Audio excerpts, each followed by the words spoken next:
I came from a great upbringing, from a farm town, and I'm one of 7 kids, 5 boys, 2 girls. Went to a Christian school for 7 years, had a great upbringing. Played football, basketball, baseball in high school. Was on homecoming court. Had a great time in high school. Lots of friends, great environment, great family home to come home to. Had a real nice upbringing from a family. We grew up on a couple hundred acres and baled hay every summer. And my only experience at that point with addiction was through my father, who used alcohol, and he eventually died of cirrhosis of the liver, which is due to alcoholism. And in the back of my mind, I always kind of knew that that was going to happen with him. I saw him drink a fifth a day for years. My folks got divorced when I was 3, and my mother got remarried when I was 5, and that's when we moved out onto the farm. After college, I got a great job with a financial services firm. Won all kinds of trips down to Cancun and the Caribbean. I had a great house on a Pine Knob golf course, and I started just accumulating things in life. I had a nice vehicle. I had a hot tub that overlooked the golf course. I had a Harley. My brother parked his Harley in there. Season tickets to Michigan, 30-yard line, row 1. And life was great. I can't put my finger on why I started using. I picked up at the age of 32 and started taking prescription painkillers for no reason. My neighbor had them, my friends had them, my other neighbor had them, and it was just, they were everywhere. So I took a few, made me feel good. It bothers me that I just did something that gave me some instant gratification. I can imagine that those close to me at the time would say, this did not happen to Patrick. This is not something, Patrick doesn't get addicted to heroin. He was the rising star at work, good individual, the last person you would expect this to happen to, living a life of a complete lie. I was just taking so many pain medicines that, my head wanted to explode. And eventually that's how I got to heroin. It was cheaper and more powerful. And that was my gateway to it. For my family and those who knew me. Patrick is addicted to heroin? Are you kidding me? That word is just, growing up, that was the worst word you could use. Sold my couch to pay for prescription pain medicine. After I went from your traditional Vicodin or Norcos, which is your generic low-level pain medicine, I went on to use Oxycontin, more powerful, morphine, and then a little blue pill called a Roxy, R-O-X-Y. Boy, that was the devil, and that was a fateful decision. That's essentially synthetic heroin. They give it to cancer patients, and I came across a means that I could get almost an unlimited access, and those were real powerful, and something I couldn't turn back the clock once I took those. My head would get to the point where it wanted to explode. I felt like I could take a needle and pop it.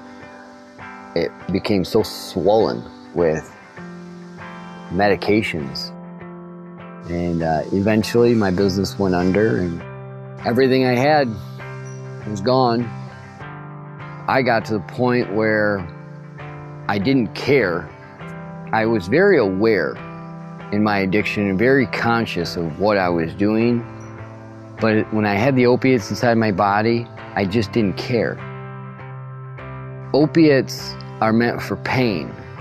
And what they did to me was not only take my physical pain away, it took my emotional pain away. So I didn't cry anymore.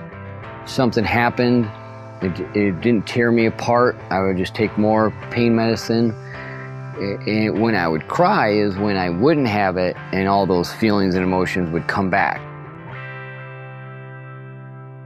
The amount of time I spent trying to hide my addiction was overwhelming. You couldn't fathom the amount of energy and hours I put into hiding my addiction. But eventually I got caught. Came to the point where I finally admitted that I was an addict.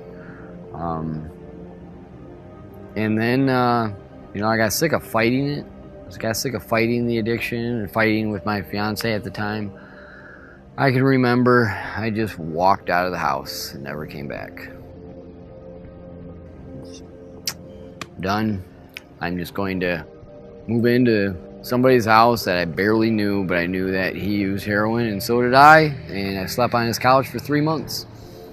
While I was there, I became very, very depressed and just in a very dark place. And it wasn't long after that New Year's where I had said I'm going to check myself into rehab and try to get myself better.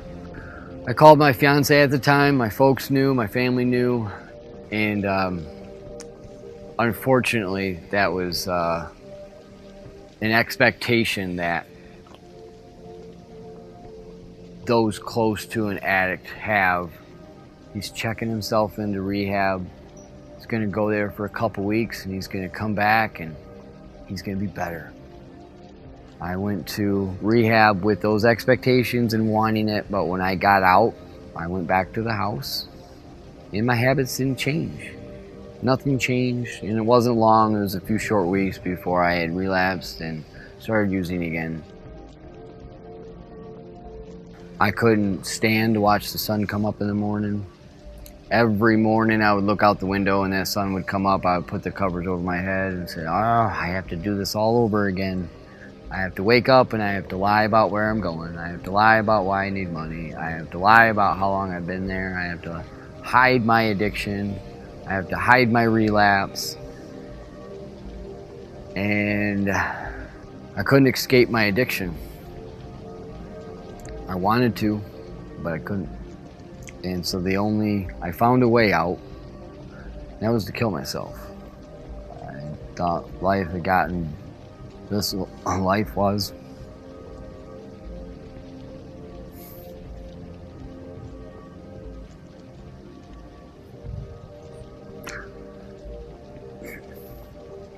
I didn't want it anymore. Went and bought enough to kill about 10 people at one time. I parked myself in a McDonald's parking lot in downtown Flint. I hid the car on the corner and tried to overdose intentionally. And every time I would try, I would fall asleep right before I would overdose. I wake up 6 to 8 hours later, and I'm not dead. I can't believe I'm not dead. So I would do the process again, put the opiates in. I wanted to die, and I couldn't. I would wake up again 6 to 8 hours later. This process repeated itself for 2 days. Just continued to try to overdose, and before I would overdose, I would fall asleep. But I was taking enough, plenty, but I couldn't die. And so eventually, there was a hospital half a mile down the road, and I got my way there and checked myself into a psych ward for a week. Somebody there had I was telling them the story about what I just did. And it says, boy, if that's not God ever saving your life, I don't know what is. I got out of the hospital and believe I checked myself into a 3-quarter house in downtown Flint. Wasn't long before I was kicked out of there. Checked myself into a shelter that I used to, Carriage Town, a homeless shelter that I used to volunteer at when I was a kid. And got kicked out of there. Went to a treatment center and got kicked out of there. It was frustrating because I wanted recovery and I couldn't get it. And I was a man of great successes. I could accomplish a lot, and I had a lot of achievements. Great athlete to now being homeless and living in abandoned houses. Called my brother, tell him that just come get me, please. I have nowhere to go, nowhere to turn. And he called my mother, who came and got me. And I detoxed myself. I had already done the gauntlet of treatment centers, and I tried another one. And when I got out of there, I moved back in with my folks. And so the first time I tried that, I got close with my family again. They had a lot of confidence in me being able to recover. And 3 months went by, and then I relapsed. I was a respected son, a respected employee, respected person in the community, and I became an embarrassment to everybody. My name is Patrick Patterson, and I've been clean for 2 years. I truly feel from the bottom of my heart God saved my life to make a difference in the lives of others by helping those that are suffering from addiction and connecting them into recovery. I came out here without a driver's license, without a car, and without knowing a soul. I got a pedal bike, and I got a job at the local Meijer gas station and rode my bike 4 miles every day to work and back, and started the process of rebuilding my life. It wasn't easy at first. I started to catch cases. The destruction of my past all started to resurface again, and things were tough. But as time went on, my confidence got back again. That was the biggest key for me. The continued support of my family undoubtedly just was instrumental in my recovery journey. Gaining confidence, building that outer shell that I needed again to be the old version of Pat Patterson. I was a strong community member, and I knew that I could do that again. As time went on, 30 days, 60 days, 90 days, before I knew it, I had 6 months. And it was around that 6-month time period where I started to say, I can do this again. BW Rock was formed at the same time I was filling out an application to get my master's degree. I thought I could use Blue Water Recovery and Outreach Center as a launch pad to make a difference in the community. Being that I had gone through the treatment centers and saw firsthand some of the gaps that there are, and how can I help fill them, and where was my life before I wrecked my life. I had a good job, and I was stable, and I was a good father, and I was a good individual. And if I could have only imagined if somebody showed up at the doorstep as a local recovery group, what may have happened. Would I have had the same tragedy that occurred? I don't know the answer to that, but my mission today is to go out and find those individuals that are suffering from addiction and get them into recovery in the workplace before the destruction occurs. Today, my daughter's in my life. She's so beautiful. It's such a pleasure to have her around me and to be around each other. My family's in my life again. They respect me again, and it's a beautiful thing. This whole journey has been so incredible.